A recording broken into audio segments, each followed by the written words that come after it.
You know that feeling when you pour your heart and soul into something only to watch someone else take all the credit? Well, buckle up because what happened to me is going to make your blood boil. I'm 28 and I worked as a product developer at this mid-sized tech company. And let me tell you, the corporate world can be absolutely ruthless. So picture this, it's a regular Tuesday morning. I'm sipping my third coffee of the day because honestly, who functions on less than 3 cups? I'm scrolling through our company's internal newsletter when I see it. Right there on the front page is my project. My idea, my months of research and development, but guess what? It's got someone else's name plastered all over it. But I'm getting ahead of myself. Let me start from the beginning because this story is wild from start to finish. About 6 months ago, I was sitting in one of those mind-numbing quarterly meetings where they ask everyone to think outside the box and bring innovative solutions to the table.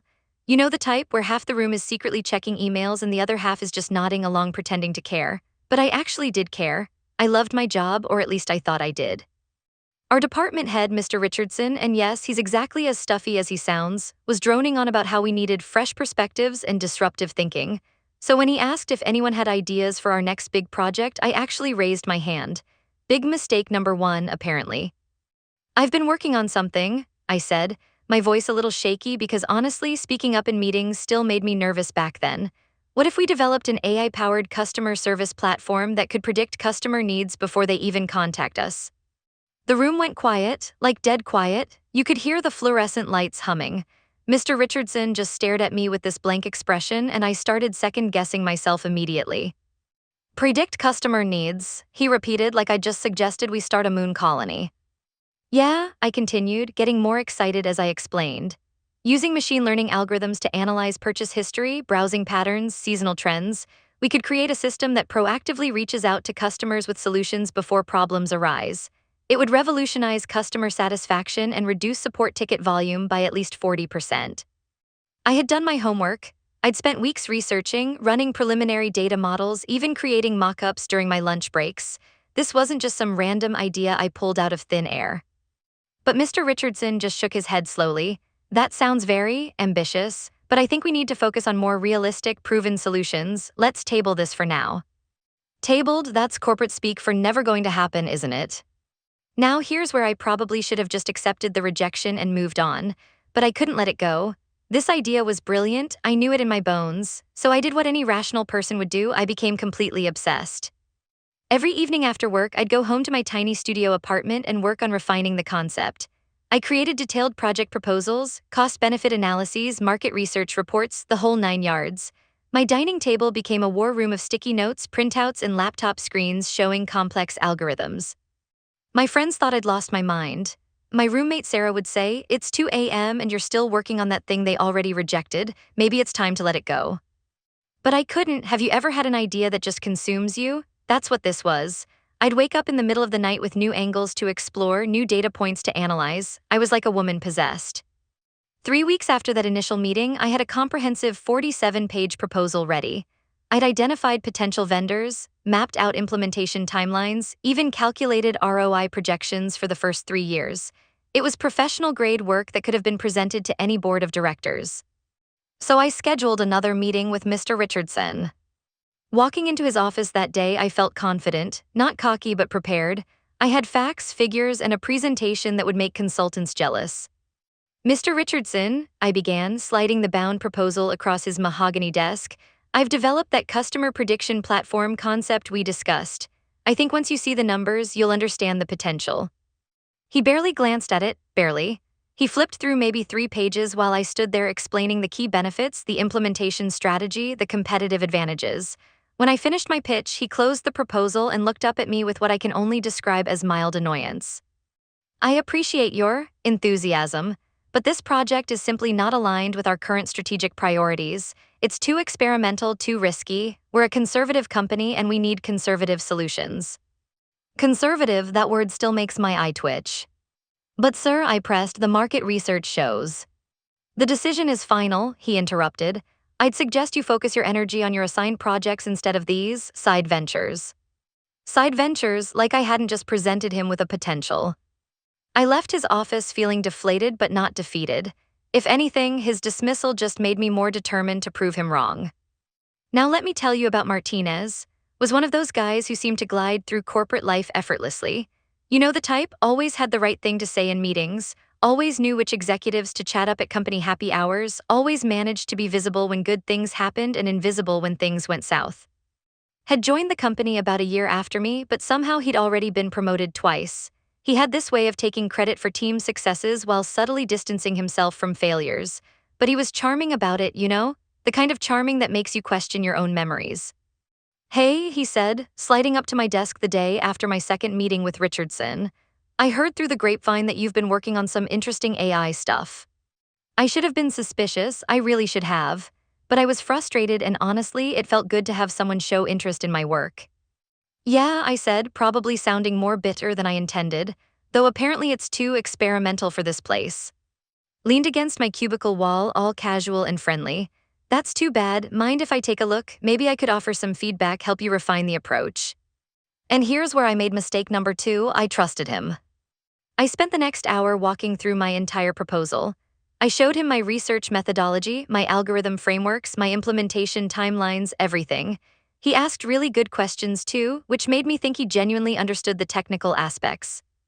This is actually really impressive, he said when I finished.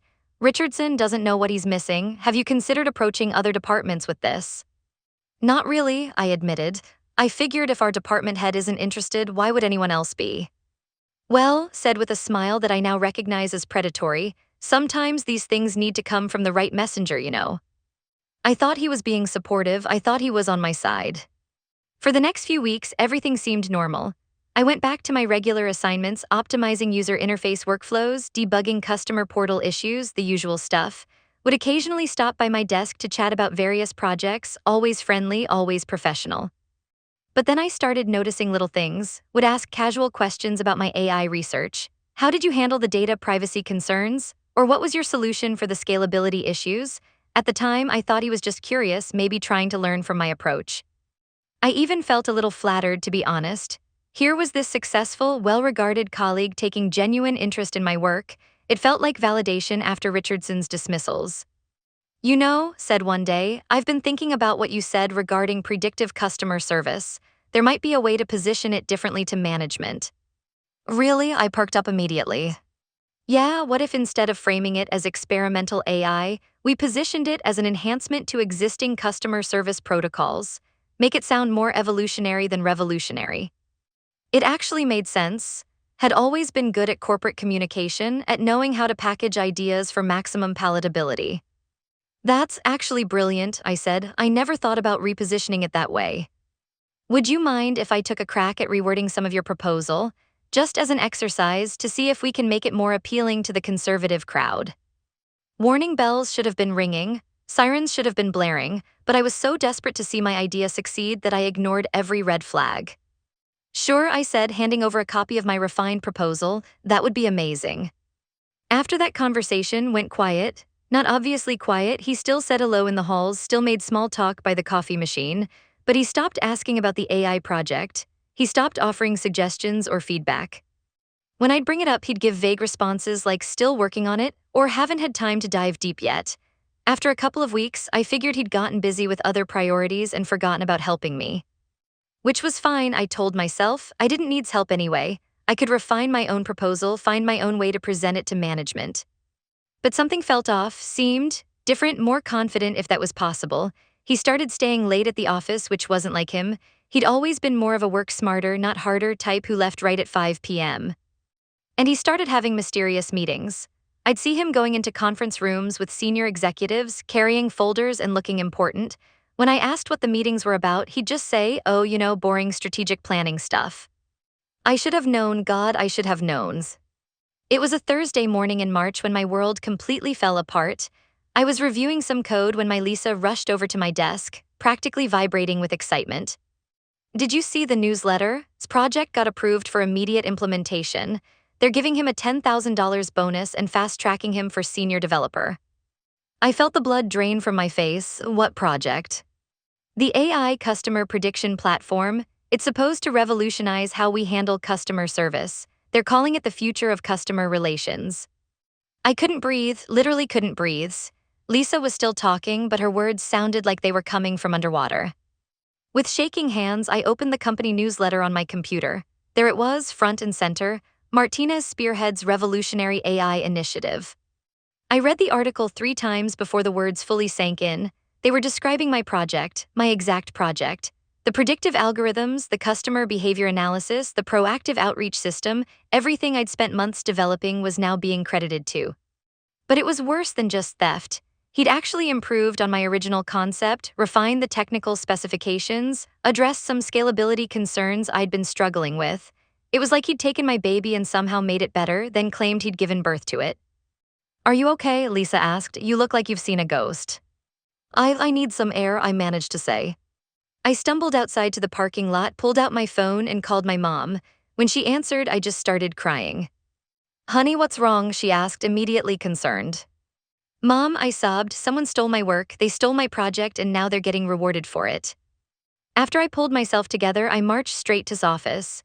He was sitting at his desk, looking pleased with himself, probably reading congratulatory emails. I said, and my voice was shaking with rage, "We need to talk." He looked up with this innocent expression that made me want to scream. "Hey, what's up?" "What's up, what's up?" I could feel myself losing control. "You stole my project." "Whoa, whoa," he said, holding up his hands like I was some crazy person. "What are you talking about?" "The AI customer prediction platform, that's my idea and why research my months of work." Stood up slowly, closing his office door. "I think you're confused. This project came from my own research and development. I've been working on predictive customer service algorithms for over a year." The gaslighting was incredible. He said it so calmly, so convincingly, that for a split second I actually questioned myself. "That's impossible," I said. "I showed you my entire proposal. You asked to help me refine it." "I remember you showing me some preliminary ideas," said carefully, "but what I developed is quite different. Similar concept maybe, but completely different execution." "Similar concept, it's identical. The same algorithms, the same implementation strategy, even the same vendor recommendations." He shrugged. "Great minds think alike, I guess." I wanted to punch him. I actually had to clench my fists to keep from doing something that would get me fired. "You know what you did," I said quietly, "and I'm going to prove it."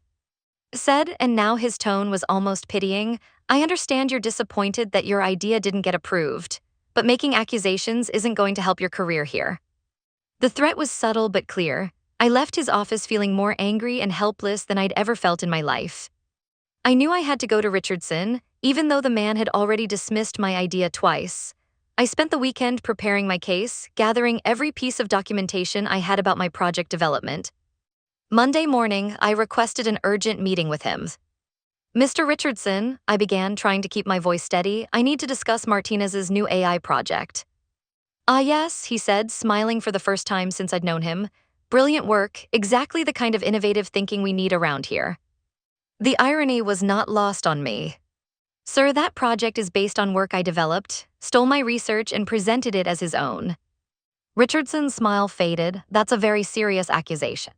"I have documentation," I said, pulling out my folders. "Timestamps on my research files, email drafts, preliminary proposals, everything showing that I developed this concept months before his presentation." Richardson barely glanced at my evidence. "The fact that you worked on similar ideas doesn't mean stole anything. Parallel development happens all the time in tech." "It's not parallel development when he literally asked to see my proposal so he could help me refine it," I insisted. "Do you have any witnesses to this alleged conversation?" Richardson asked. I faltered. "Well, no, but..." "Any email communications where admits to using your work?" "No, but the similarities are too extensive to be coincidental." Richardson interrupted. "I understand you're frustrated that your initial proposal wasn't accepted, but making unfounded accusations against a colleague is unprofessional and frankly concerning." I couldn't believe what I was hearing. "Unfounded? I'm showing you concrete evidence." "You're showing me your own work on a concept that, frankly, we already determined wasn't viable when you first presented it. The fact that was able to develop a successful version of a similar idea speaks to his technical skills and business acumen." His technical skills, I was practically yelling now. He my technical specifications word for word. Richardson's expression grew cold. "Ms. Williams, I'm going to stop you right there. This conversation is heading in a direction that could be considered harassment of a colleague. I suggest you focus on your assigned duties and stop fixating on projects that aren't yours." I left that meeting feeling completely defeated. Not only had my work been stolen, but I was being treated like the problem for pointing it out. 2 days later, I received an email that made my blood boil. Ms. Williams, following our recent conversation, I feel it's necessary to issue a formal warning regarding your behavior toward colleague Martinez. Making unsubstantiated claims of intellectual property theft and confronting in an aggressive manner is unacceptable. Any further incidents of this nature will result in disciplinary action up to and including termination. Please schedule a meeting with HR to discuss appropriate workplace conduct. Regards, Mr. Richardson. A warning, they gave me a warning for reporting theft. I sat in my cubicle staring at that email for probably 20 minutes, feeling like I was living in some alternate reality where up was down and black was white. My mic leaned over from the next cube. You okay? You look like you want to murder someone. Close, I muttered. That night, I made a decision.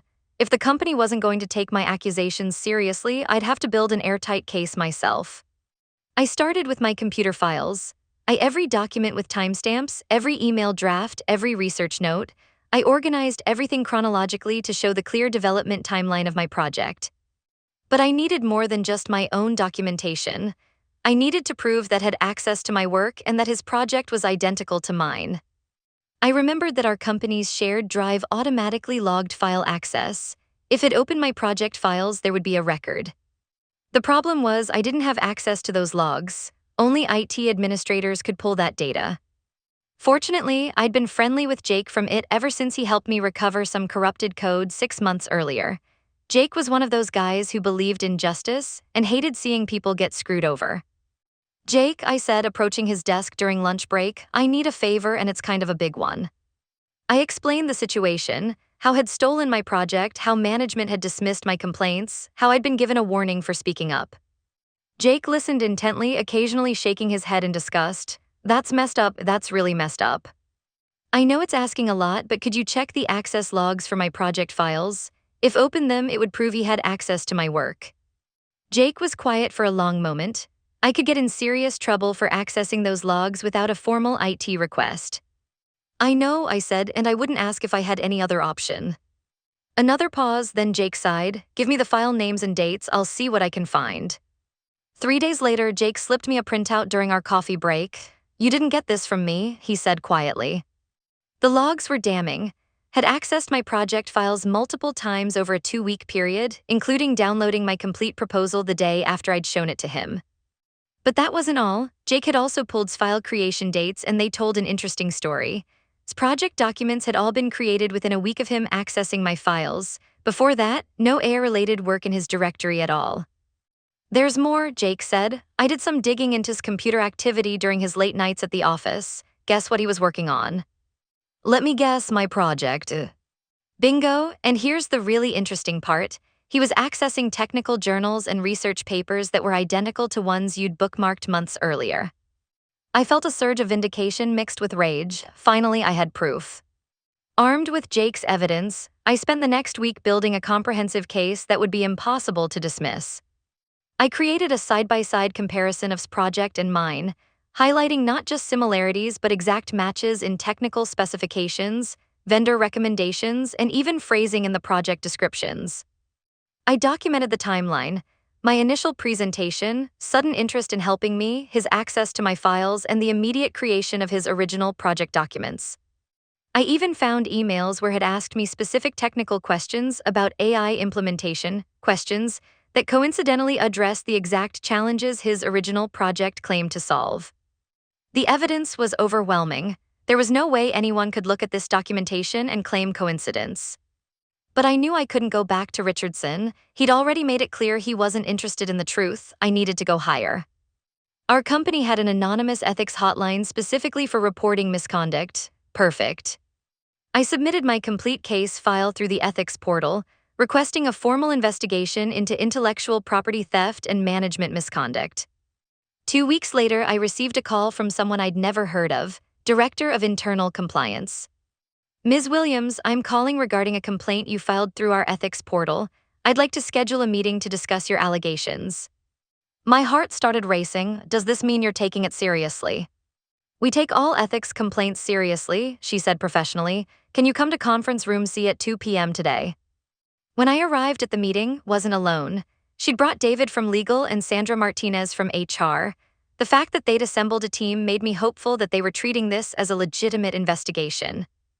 Ms. Williams began, "We've reviewed your submitted evidence, and we need to ask you some detailed questions about your allegations." For the next 2 hours, they grilled me on every aspect of my case.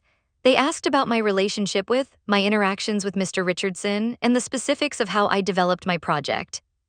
But they weren't hostile. If anything, they seemed genuinely interested in getting to the truth. "This is quite compelling evidence," David from legal said, reviewing my documentation. "The file access logs are particularly concerning. We'll need to interview other parties involved," added. "Mr. Martinez, Mr. Richardson, and potentially other colleagues who may have witnessed relevant interactions." "What happens if you find that did steal my work?" I asked. "That would constitute a serious violation of company policy," Sandra from HR replied. "Intellectual property theft is grounds for immediate termination." A week later called me back. "Ms. Williams, we've completed our preliminary investigation. We'd like you to attend a formal hearing tomorrow morning where all parties will be present." All parties, that meant and Richardson would be there too. I barely slept that night, running through possible scenarios in my head. Would try to deny everything? Would Richardson back him up? Would they somehow turn this around and blame me? The next morning, I walked into conference room A to find and Richardson already seated on one side of the table, with the compliance team on the other side. The tension in the room was thick enough to cut with a knife. "Let's begin," said. "Mr. Martinez, we'd like you to respond to allegations that you appropriated Ms. Williams' work for your AI customer service project." Looked confident, almost smug. "These allegations are completely unfounded. My project was developed independently based on my own research and expertise." "Is that so?" David from legal slid a folder across the table. "Then perhaps you can explain these file access logs showing that you accessed Ms. Williams' project files multiple times and downloaded her complete proposal." His confident expression flickered for just a moment. "I may have looked at her files for reference, but that doesn't mean I stole anything. I was trying to understand what she'd worked on so I could avoid duplicating her efforts." "Avoid duplicating her efforts?" Raised an eyebrow. "Your project is nearly identical to hers. Same algorithms, same implementation strategy, even the same vendor recommendations." "Similar problems often have similar solutions," said, but he was starting to look less sure of himself. "Mr. Martinez," Sandra from HR joined in, "we also have evidence that you asked Ms. Williams specific technical questions about her project, then incorporated her answers directly into your proposal. Would you like to explain that?" Richardson had been quiet up to this point, but now he cleared his throat. "I think we need to consider that both employees may have been working on similar concepts independently." Mr. Richardson interrupted, "We'll get to your involvement shortly. Right now we're focused on Mr. Martinez." The room fell silent, was starting to sweat, and I could see the panic beginning to set in behind his eyes. "Look," finally said, "maybe I drew some inspiration from work, but inspiration isn't theft. I expanded on her basic concept and made it viable." There it was, the admission. "So you acknowledge using Ms. Williams' work as the foundation for your project?" David asked. Realized his mistake immediately. "That's not what I meant." "Mr. Martinez," said sternly, "intellectual property theft is a serious offense. We have documentation showing that you accessed Ms. Williams' files, incorporated her technical specifications, and presented her work as your own original creation. Do you have anything else to say in your defense?" Looked at Richardson desperately, but Richardson was staring at the table, clearly realizing that his golden boy had just confessed to theft. "I want to speak to a lawyer," said quietly. "Mr. Richardson," turned her attention to my boss, "let's discuss your role in this situation." Richardson straightened up, trying to regain his composure. "I simply evaluated both project proposals and approved the superior one. The superior one that was stolen from Ms. Williams. I had no knowledge of any alleged thefts." "Mr. Richardson," David interrupted, "Ms. Williams brought her concerns about intellectual property theft directly to you. She provided evidence of her original work. Instead of investigating her claims, you issued her a formal warning and threatened disciplinary action. Can you explain that decision?" Richardson was squirming now. Ms. Williams was making unsubstantiated accusations against a valued colleague. I felt her behavior was disruptive. "Unsubstantiated?" Slid another folder across the table. "According to our investigation, Ms. Williams provided substantial evidence of her original work, including time-stamped files, research documentation, and witness testimony. Did you review any of this evidence before dismissing her claims? The silence stretched on forever. Richardson's face was getting redder by the minute. I may have been too hasty in my assessment, he finally admitted. Too hasty? Sandra from HR looked incredulous. Mr. Richardson, you threatened to terminate an employee for reporting theft. That's retaliation which violates both company policy and federal law. Additionally, added, your failure to properly investigate intellectual property theft has exposed the company to significant legal liability. I watched Richardson realize that his career was probably over. The man who had dismissed my experimental ideas and called me disruptive was now facing the consequences of his own misconduct. The hearing concluded with announcing that they would deliberate and deliver their findings within 48 hours. Those were the longest 48 hours of my life. Finally called me on Friday afternoon. Ms. Williams, can you come to my office? We've reached our conclusions. When I arrived, was alone this time, which somehow made the moment feel more personal. Ms. Williams, our investigation has concluded that your allegations are substantiated. Mr. Martinez did indeed appropriate your intellectual property and present it as his own work. I felt a rush of vindication mixed with relief. What happens now? Mr. Martinez's employment has been terminated effective immediately. His bonus has been rescinded, and he's been removed from all current projects. And Richardson.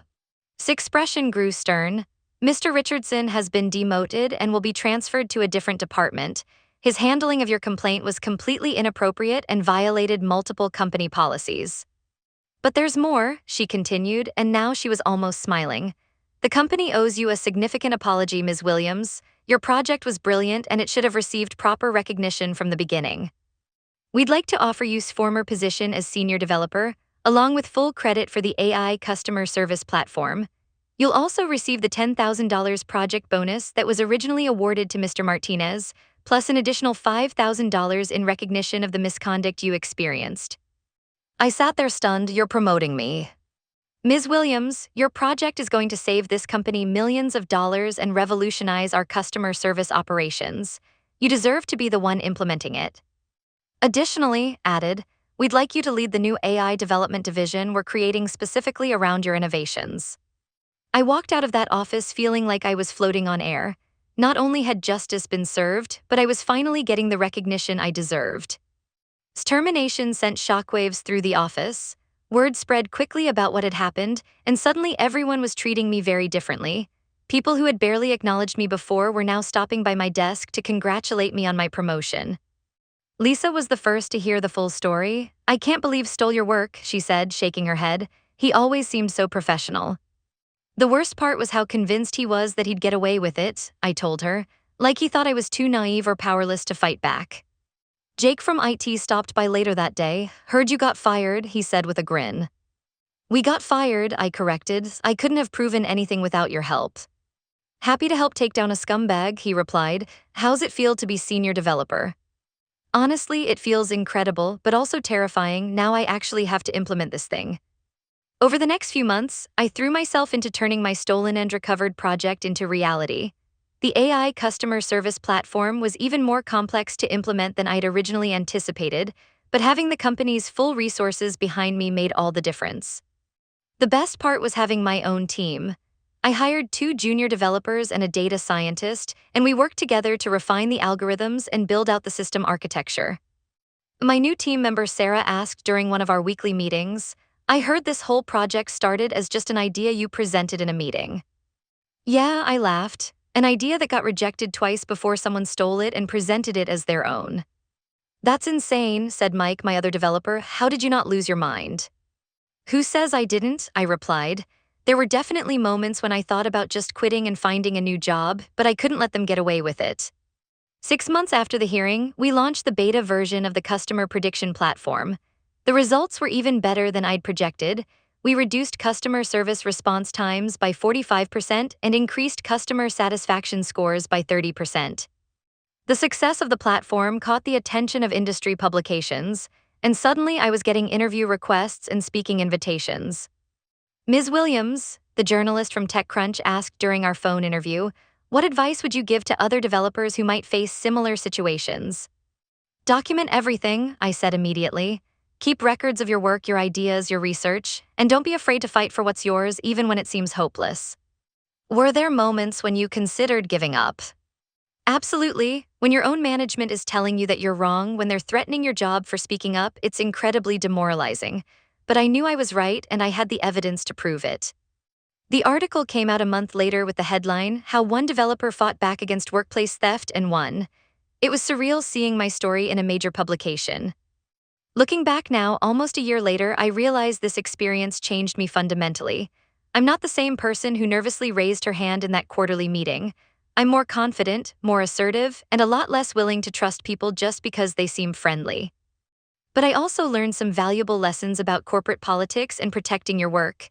Now I make sure to timestamp and document everything I do. I'm more careful about who I share my ideas with, and I've become something of a mentor to younger developers, especially women, about protecting their intellectual property. The sad truth, I told a group of computer science students during a guest lecture at the local university, is that this kind of theft happens more often than you'd think. People will absolutely steal your ideas if they think they can get away with it. How do you prevent it? One student asked. You can't prevent it entirely, I admitted, but you can make it harder for thieves to succeed. Document your work, keep detailed records, and don't be afraid to speak up when something's wrong. As far as I know, is still unemployed. I heard through the grapevine that word of his termination has spread through our industry network, making it difficult for him to find new positions. Companies don't want to hire someone with a reputation for intellectual property theft. Richardson ended up taking early retirement after his demotion. I occasionally see him at the grocery store and he always avoids eye contact. I don't feel sorry for him. He had multiple chances to do the right thing and chose to protect a thief instead. My new boss, Sarah, is everything Richardson wasn't. She listens to ideas, encourages innovation, and actually supports her team members when they come to her with concerns. She told me during my 6-month review, "You've not only revolutionized our customer service operations, but you've also helped us identify and fix some serious problems in our management structure." These days, I love going to work. My AI platform has been expanded to 3 other departments, and we're developing additional predictive modules for inventory management and marketing targeting. I have a corner office now with windows and everything. My team has grown to 8 people, and we're considered one of the most innovative departments in the company. But the best part, last month, I got an email from a young developer at another company who had read my TechCrunch interview. "Ms. Williams," she wrote, "I'm facing a similar situation where a colleague has stolen